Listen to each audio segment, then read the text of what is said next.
graça do nosso Senhor Jesus Cristo, o amor de Deus e a comunhão do Espírito Santo seja com todos vós.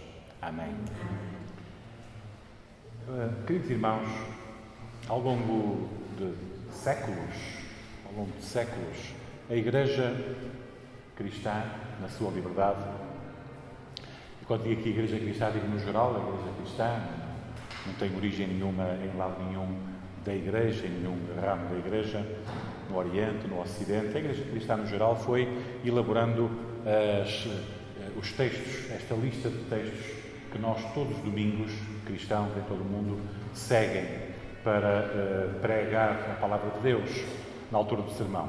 E, portanto, há uma sequência natural entre os textos de um domingo e os textos do domingo seguinte. Há uma sequência natural que nos faz perceber aquilo que é fundamental para compreendermos a Escritura, que é o contexto. O contexto em que determinada palavra, determinado texto, determinada parábola, episódio, milagre aconteceu. E assim, o texto de hoje vem justamente na sequência da leitura do domingo passado. Lembram-se que o domingo passado foi um texto extremamente importante para o estudo da Escritura e a compreensão do que é a Igreja cristã. E justamente no domingo passado ouvimos aqui Pedro com uma afirmação muito firme, de uma forma muito decidida, a dizer quem é que Jesus era. Em nome dos apóstolos, como depois mais adiante se repete em Mateus 18, mas neste Mateus 16, na semana passada, a confissão de Pedro foi fundamental. Pedro, em nome dos apóstolos, disse a Jesus: Tu és o Cristo, o Filho do Deus vivo. E é sobre esta fé, de que Cristo é o Filho de Deus, que a Igreja está construída. A Igreja está construída na fé de Cristo. Cristo é a pedra de esquina, como ele próprio se diz a si próprio, é a pedra de esquina do edifício que está construído nesta fé, nesta confissão de que Jesus é o Filho de Deus. E é o Messias, porque é o ungido, é aquele que é o escolhido de Deus. Mas isso vimos nós a semana passada. E o que é interessante é que no final deste diálogo com Pedro, Jesus, os apóstolos, Pedro, Jesus disse aos apóstolos para não dizerem nada a ninguém. Não dizerem nada a ninguém. Que é muito interessante porque então nós perguntamos, mas porquê é que não haveriam de dizer que Jesus era o Filho de Deus? Não é? De uma forma audível, clara. Talvez hoje, o texto de hoje, tal sequência que estes textos têm, não é? Para compreendermos a Escritura, cada domingo, o texto de hoje justamente nos dá alguma luz sobre essa aparente misteriosa afirmação de Jesus, de dizer aos discípulos, mas não digam nada a ninguém, não é? De que eu sou o Filho de Deus.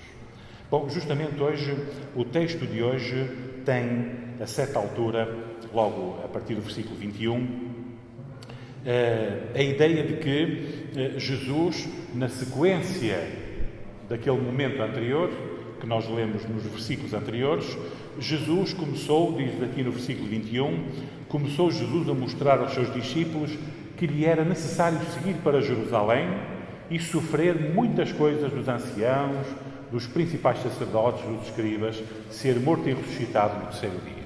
Quer dizer, Pedro tinha dito que Jesus era o Filho de Deus, tinha confessado isso, que era o Cristo, que era o Messias, e agora Jesus disse-lhes quem era esse Messias. Porque é que aquela afirmação estava correta? Porque é que Jesus era de facto o Filho de Deus e era o Messias? Bom, porquê? Porque tinha justamente de cumprir algo em nossa salvação. E é curioso que Pedro, o que é que diz? Aquele mesmo Pedro que pouco tempo antes tinha afirmado de uma forma perentória que Jesus era o Filho de Deus, de repente Pedro, e reparem bem a expressão, enfim, a nossa tradução aqui, Pedro chamou Jesus à parte e começou a reprová-lo. Assim com o dedo, imaginamos Pedro a dizer, não, tem compaixão de ti, Senhor. Isso de modo algum te vai acontecer. Quer dizer, não, tu não vais ser preso pelos sacerdotes, nem ser morto, nem vais ressuscitar ao terceiro dia. Não te vai acontecer nada disso. Estamos a perceber porque é que Jesus não queria que os discípulos falassem demais. Eles ainda não tinham percebido nada. Ainda não tinham percebido nada. Tinham confessado corretamente. Claro, Cristo é o Filho de Deus. Mas sabiam o que é que isso queria dizer? Pelos vistos, não. Pedro diz, nem penses que vai acontecer isso. Pois se não acontecesse isso, se Cristo não fosse de facto preso, morto, ressuscitado ao terceiro dia, então realmente não interessava para nada, não é? Não interessava nada. Afinal, não era o Salvador.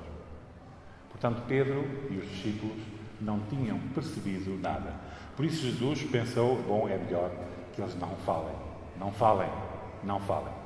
Porquê? Porque, justamente como sabemos pela Escritura também, só depois da ressurreição de Cristo, os discípulos entenderam finalmente, Jesus abriu-lhes os olhos para eles entenderem, e sabemos nós, pelo relato dos Atos dos Apóstolos, a intrepidez, a firmeza, a ausência de medo que eles manifestaram a confessar, e desta feita já de forma correta, o que é que queria dizer que Jesus era o Filho de Deus.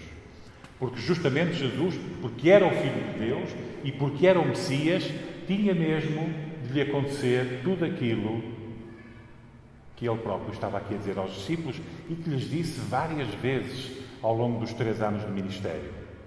Adquiria ser preso, em Jerusalém, adquiria ser morto e que ressuscitaria ao terceiro dia. Para cumprir justamente essa função, esse ofício que transportava em si enquanto Messias, o Cristo, Filho de Deus.